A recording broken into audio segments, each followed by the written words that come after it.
This meeting's officially called to order. Looks like everyone's here, so if we'll stand for the Pledge of Allegiance, please. I pledge allegiance to the flag of the United States of America and to the republic for which it stands, one nation, under God, indivisible, with liberty and justice for all.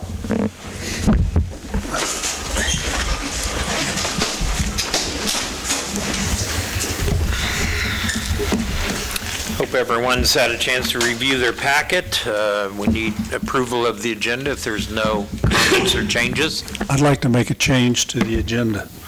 I'd like to separate 6D and have a separate vote on that item.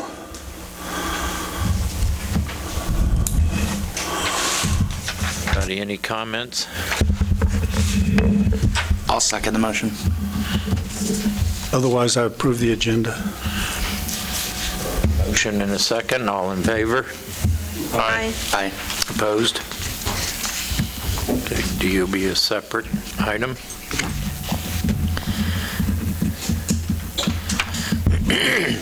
This is the time for public comments. Lee, will you be making comments? Yes. Donna, no? No other public comments? All right, Lee, we're going to hold you to 3 minutes. I assume it's nothing on the agenda tonight? I think I can do that. No, it's probably not. Okay. I wish it was, but it's probably not. Well, I've got a little prepared speech here tonight. Does this work here? yeah. Does this work okay? Speak clear, and you've got Okay, 3 great. minutes starting now. Okay. I appreciate any of you who looked at the problematic areas I addressed last meeting. Unfortunately, they are the tip of the iceberg, so to speak. Many more areas needing attention remain. To correct them is very easy if city codes can begin to be enforced to the fullest degree possible. This may not have been done for many years, it appears. Alleyways are especially run down and slum-like. I drive through the alleys with my little scooter, so I see a lot of it. I suggest a mayor's task force with Steve to identify problem areas. Letters of compliance would be sent to resistant code violators, and they would be fined if necessary. Sidewalks are very bad in downtown Iola. If businesses are responsible for repairs, let's send letters to all of them and get the sidewalks up to standards of a city of this size. Codes are to protect the citizens of any community, not to cause silly compliance of unimportant issues. These codes are important and involve safety and the pride of all Iolans. The codes are there. Let's get started. Let's enforce them. Thank you. Thank you, Lee. All right, we're moving on. Consent agenda. Everything with the exception of D. Is there any questions regarding the consent agenda? I make a motion to approve the consent agenda. Except for item D. That's been changed. It's no longer consent agenda. Motion made, second. I'll second. Motion and second. All in favor, aye? Aye. Opposed? All right. D. Carl? Item D involves returning a service weapon to a individual, a police officer who's retiring. I'm not sure how this tradition got started, but I question the tradition that I guess the only person I can think of who's retired in the last 15 years or so is Officer Womack. But it doesn't seem appropriate to award them their service revolver on retirement at a value between around $450. Seems like that ought to be retained as city property and not just given to them as a gift upon their retirement. Let me ask you this. Before, is there a Pardon? precedent? Yeah. The one precedent that I know in the last 15 years is one other officer, and he did also have retained his service revolver. So the council let him keep it? Yep, had to come before the city council because it's not normally in accordance with city policy for them to retain equipment. What, if any, and is there a year service tied to what kind of gifts, if any, are given for retirement? I know they've had some in the past that they've given. Well, we have do we do the leak thing? No. No, if it's more than 25 years, I'd have 20 to or look at the- 25, they get to go to Capper Jewelry and pick out a watch. So that's across the board for everyone. Right. So that's all, I mean, they get that and the reception is all the, Right. this is above and beyond. And it may be above and beyond for our city. I do know that some of your large departments in the city, it's very customary that the service revolver is retired along with the badge, even. Sometimes the badge number's even retired. And if we've done it in the past, Is Mr. Ford requesting this, or why are we? was it your idea, Chief? Yes, that's been the standard. I've only had one other retirement in the past 6 years. It was Lieutenant Womack when he retired, 2018, I believe it was. Did he keep his? Did he keep his? Yes. We brought it to you guys It's at that exactly time. the same request that I Yeah. brought before the council in 2018 on that. And again, am I wrong, and am I amiss at stating that this is something several departments? Most certainly. Does. And a retired officer can go to KLOTC once a year and requalify.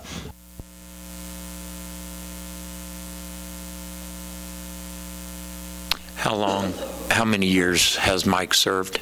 28 years. 28. How old is his gun? How old is his weapon? His weapon would have been purchased in 2011 at a cost of $409. So today's value, not a whole lot as a used weapon goes. Trade-in value would approximately, I'm not sure where they're at right now. Last time we traded in pistols, duty pistols, they gave us 326. Those were 45s. These are 40s. Probably in about the 265, 285 range. So after 28 years of service, basically, we're offering a retirement gift of around $250, guys. Carl, I'm not sure what your actual concern is. Is it because it's city property? City property, and I don't think we do the same thing for any other department. I mean, I don't think fire department personnel get to keep their bunker gear, for example, or I think some have left with their helmets and stuff because it's embroidered We don't give them a on helmet? their names give on their theirs. helmet and stuff. No, I don't think we've given helmets in the past. Not that I'm aware of, anyhow. If we do this, we need to be consistent with. I mean, I don't think this is an uncommon practice in law enforcement, and It's not uncommon. I honestly can't remember when Kilby and a few of them retired back. If we gave them, I think we did, but that was The only one I know for certain, John Mayer. right. I had his because I know his grandson, and he still has that. Right. My inclination would be to say that this is on a case-by-case basis, and if somebody in another department that's been here for 30 years wants to keep a shovel or a tool from the job, bring it before the council and we can discuss it. But as far as this goes, I have no issue with them keeping the Well, service weapon. I would like to ask someone to make a motion for it to be accepted since we. I will make a motion for Officer Ford to retain his firearm and badge upon his retirement on September 22nd, 2023. Second. We have a motion and a second. All in favor, aye? Aye. Opposed? Carl. Thank you. Husky property rezoning.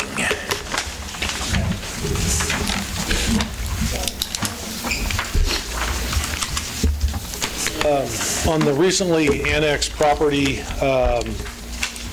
when that property is annexed, it comes into the city as R1 Single Family. I received a request from Prairie Land Partners representing Sarah Husky, asking for that property to be rezoned. The Planning Commission had a hearing for that on August 22nd. Of the 105.5 acres, they were requesting that 80.46 acres be rezoned to AL agricultural, which is pretty much what it was, and 25.04 acres to C2 for it to be used for the John Deere business. I believe all the council got a map of that request. So I'm just here simply, when we had the hearing, there was only 2 citizens showed up and Sarah Husky showed up. The 2 citizens were in favor of it. So out of the 6 members there that night, they all voted unanimously to pass the request. So I'm here tonight asking the council to approve ordinances 3520 and 3521 to rezone those properties into those. We'll need 2 separate motions too, right, Roxy? Yeah. Any The questions? summary sheet doesn't have it on there. That's why I wanted to make sure. Yeah, the summary shows it as one. Can we get a motion for the first I ordinance? had a quick question. Pardon? I had a quick question, if you don't mind. Go ahead. So if we zone this as agriculture, it means that we can't use it again in the future for the purposes of, like, business or industry, correct? Without rezoning it? Could be rezoned again. That's right. Yeah. Saves them on taxes not to have to rezone it to commercial right now. Yeah. Basically going back to what it was in the county, because by statute it goes to R1 when we bring it in town. I'm making a motion to approve ordinance 3520 for the rezoning of the property on Oregon Road from R1 to C2. Second. Have a motion second. All in favor, aye? Aye. Opposed? Thank you. I'll make another motion to approve ordinance 3521 for the rezoning of the property on Oregon Road from R1 to AL. Second. Motion second. All in favor, aye? Aye. Opposed? Thank you. Thanks, Ray. Roundtable, generation policy. Yeah, Mike, why don't you hit him? Yeah, all right. Well, Mayor, I thought you were going to walk out the door.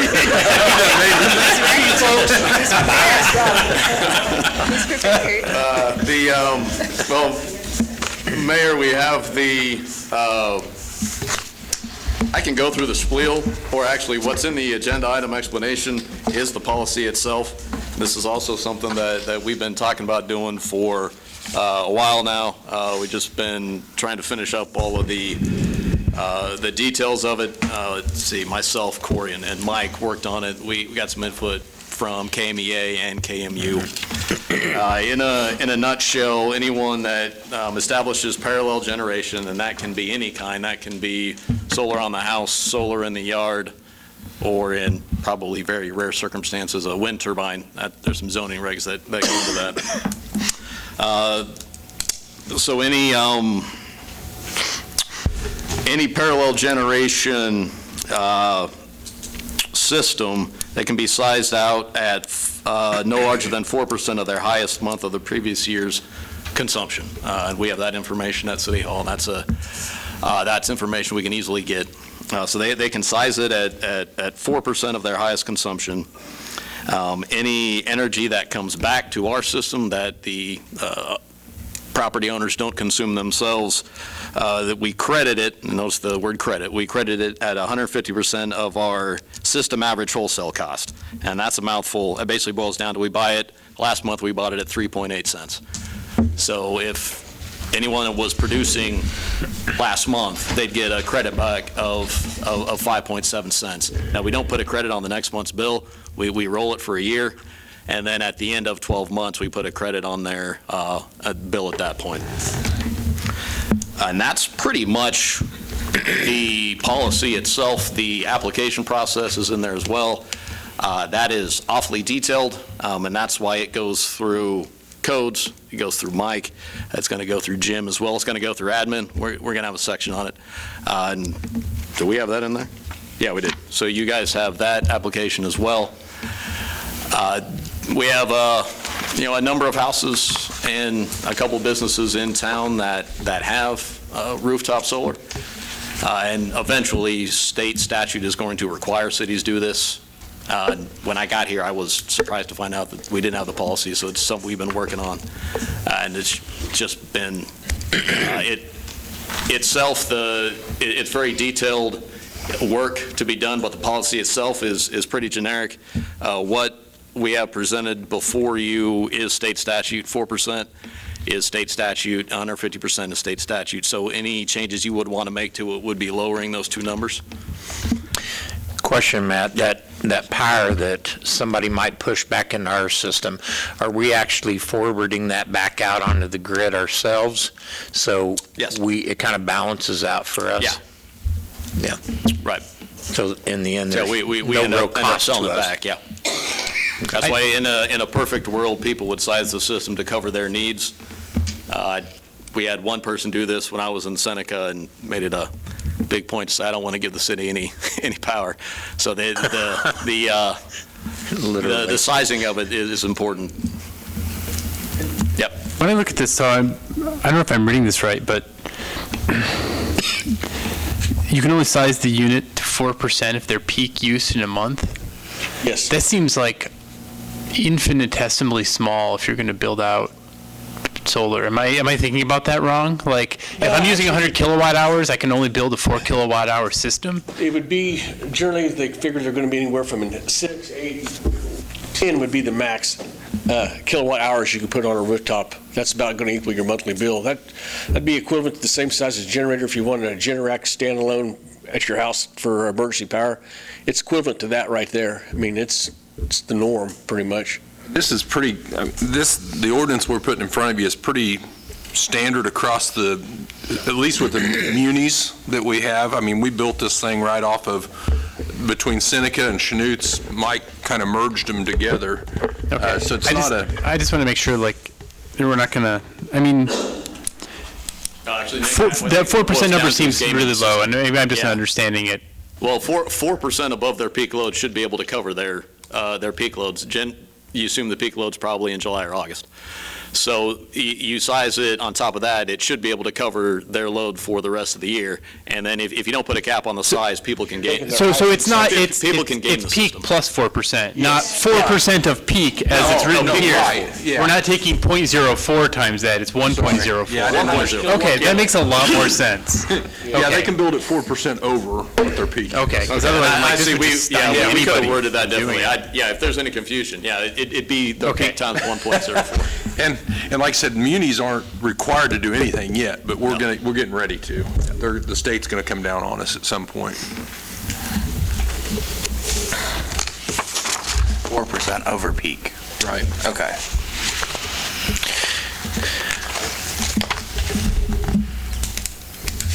Anybody, any questions, any comments? I do have one other question. So I grew up on a farm where we had parallel generation. My dad had like a 25 kilowatt wind generator. The power company hated us, hated it. Did everything they could to stop it. And they pretty much did. When we're buying it back, so, we're spending 3.8 cents a kilowatt hour, and whatever they produce, we have to buy it at a premium. So it sounds like financially this is a bad deal for us as a city. Nay? It's kind of sizing them too, so they ain't getting to put overbuild. Yeah, they're not overbuilding. That's why the limitations is on the size by law. We got to let them do that. So we're only going to buy back as much as the state will allow us. So right, I think probably it's going to be a pittance for a long time. It's going to be a wash for us. Yeah. I mean, it's really not hurting us if we keep it on this level, and it helps the consumer if they want to spend the money on the solar. And Nick, when we sell it, we have the ECA charge on top of that, so we won't be selling it at 3.8. What was our ECA? About 2 cents ballpark, one Right point? now. Yeah. We're at about a 2 cent ECA now, so it'd be a wash. Okay, and then this will probably be my last question. So when we looked at the solar farm, there were credits available that we could then take and then, sell those. Would we, since we're buying their energy, would we get those credits to theoretically sell, or does the homeowner who What's that? There would be no RECs or capacity credits back. It's not theirs. big enough We can't to- take them. Yeah. Okay. No. Dang. All right. Well, I just think, on a house level, it's probably nothing, but if we aggregate a whole city's worth, that could be worth something. Mike, I have another question. Do you have any idea of what the cost is to a homeowner to put in this gear, this switching equipment? Well, for what I've been reading on some of the sizes, and just like anywhere they figure from 9 to 1,200 kilowatt is the average usage of a 2-person to 4-person home. It could be anywhere from 30 to 60,000 is what they're going to spend on it. 30 to 60,000 for the solar. 260 for the array, to build the array on their roofs.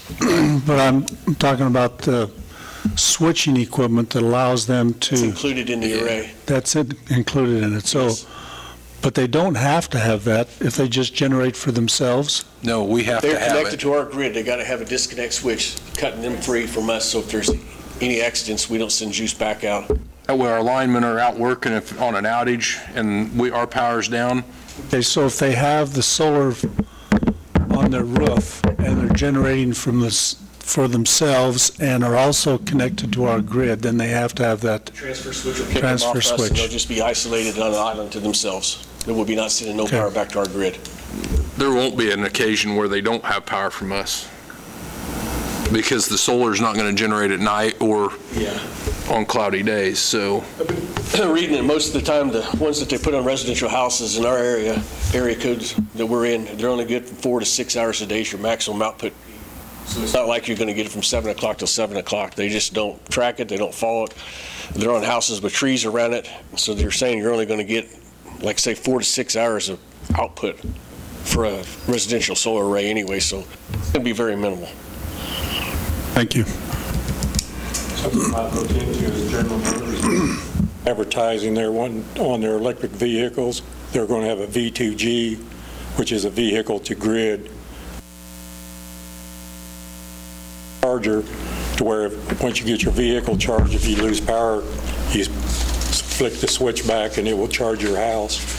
But it has to be put in by a licensed electrician. Might be something coming down. I talked to Jim about it. It's one of their selling points now. I won't be on one.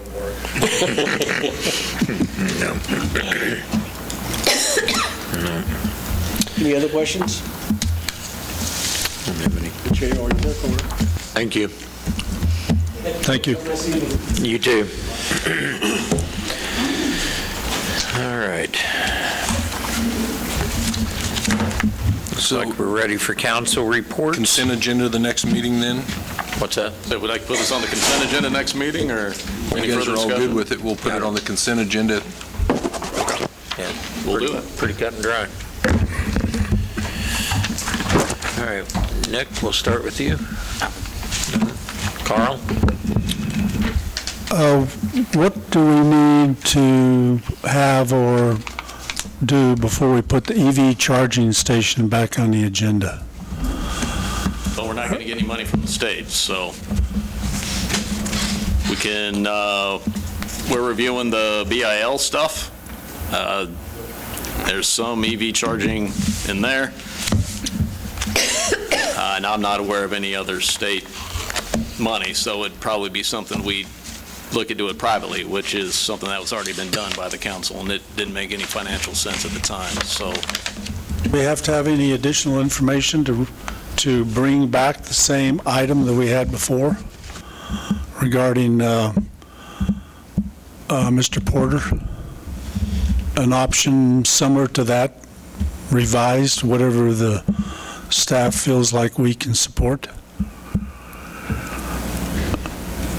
For the city to I install guess or Carl, an I'm not following individual? the question. Well, the question is, I'll restate it. If we wanted to reconsider what was considered before,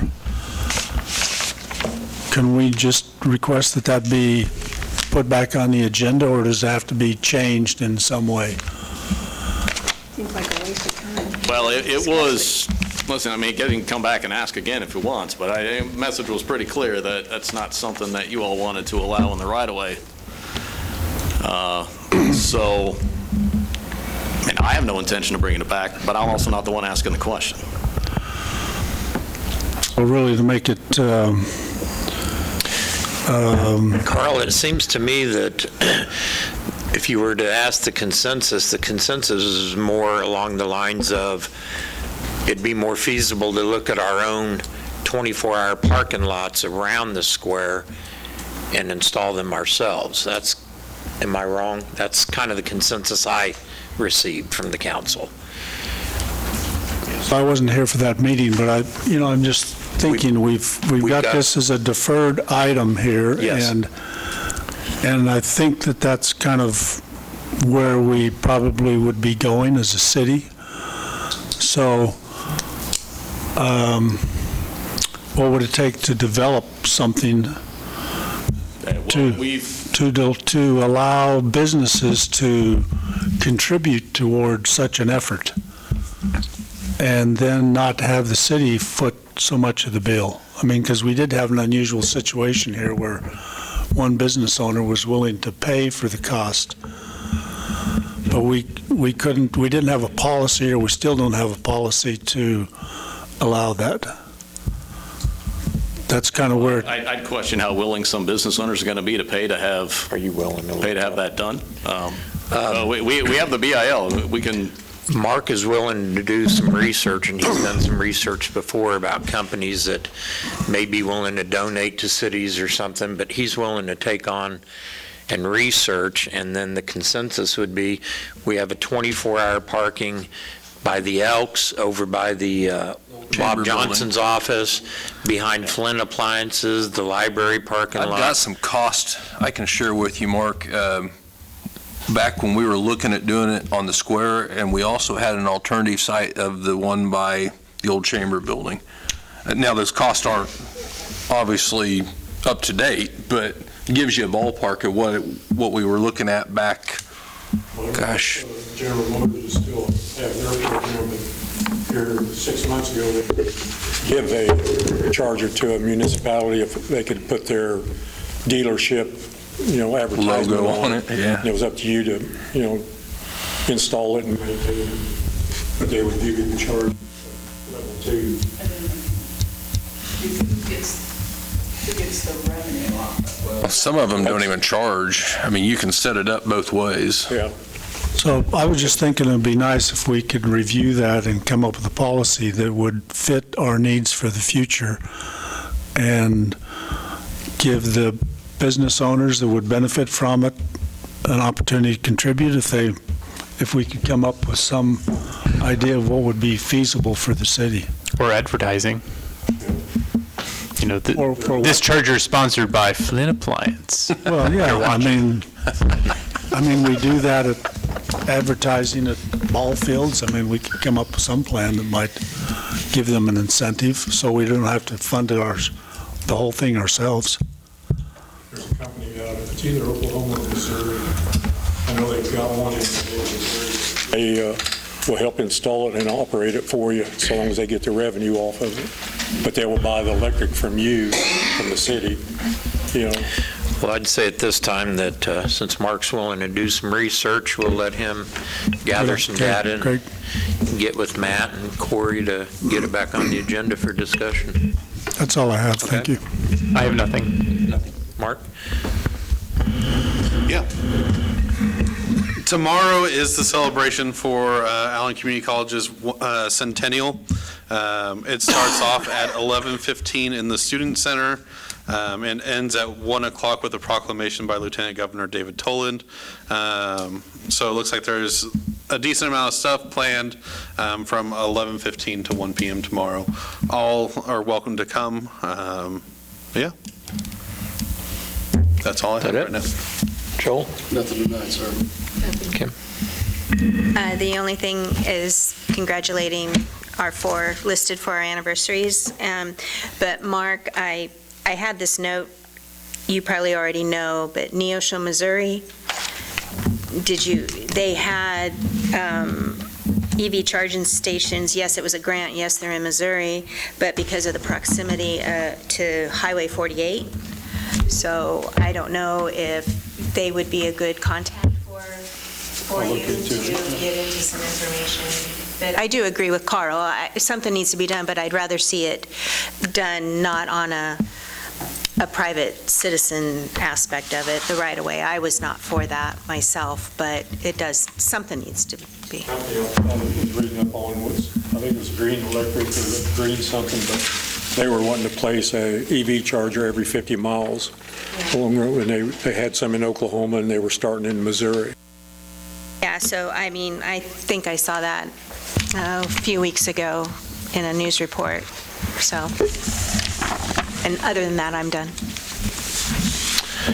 I have a question. I noticed up in Cedar Brook, it looks like Quickcom's installing their fiber optics up there. Is that what's going on? Yeah, they pulled a right-of-way permit to put fiber in Phase 1. They're not putting anything out in Phase 2. All right, they're not going up north in the new addition? Not until we're done. I'm not going to issue a permit until we get the road in and get our contractor out of there. Okay. I don't want to slow our guy down. I agree with that, but if we could encourage them, if they're going to take on that area, get it in before sidewalks and homes get built, it would look better. But the only other question I have, I noticed a lot of cities I drive through, they're starting to utilize these like black lights for street lights, blue lights. You know what that's about? It seems softer on your eyes when you go under them, and it's clearer. I don't know if it's a creepy bug deterrent deal or what. It does look kind of creepy, but I noticed the exit in Chanute has them now. Getting rid of the sodium base where you get that yellow haze look. Yeah. And that's one thing I had Jim, and he's under orders now. Whenever we change the street light, we go to LED now. It's so much better. I've never seen that before. So what? The blue lights? What cities do you go to? If you exit at Chanute at the hotel, the Loves, they've got them now at the exit and on-ramp. Eureka's got quite a few. Lights. They're LED, but they've got a purple tint to them. They're weird. It's going to bring out the felt black light posters is what it's going to do. You're going to see a lot of new felt garage sale signs hanging on poles. Maybe back for a car seat? Yeah. For some reason, I thought it had to do with people, Your lava lamp to go with it. people who are red-green colorblind, which is the most common type of color blindness. So it's hard to differentiate between the lights other than the position. So having it blue makes you be able to see the color. Interesting concept. Corey, anything for us? I know the guys are going to get started on Prairie Land's water extension here before too long, and the Cedar Brook project, they've got a lot of stuff up there. They have not mobilized their people yet. A lot of the storm pipe and the inlets are up there, so hopefully before too long we'll start seeing that hit the ground. So, Matt? Nothing, sir. Roxanne, anything for us? All right. If we can get a motion to adjourn? All in favor, aye? Aye. Thanks, everyone. Appreciate your time. That's true.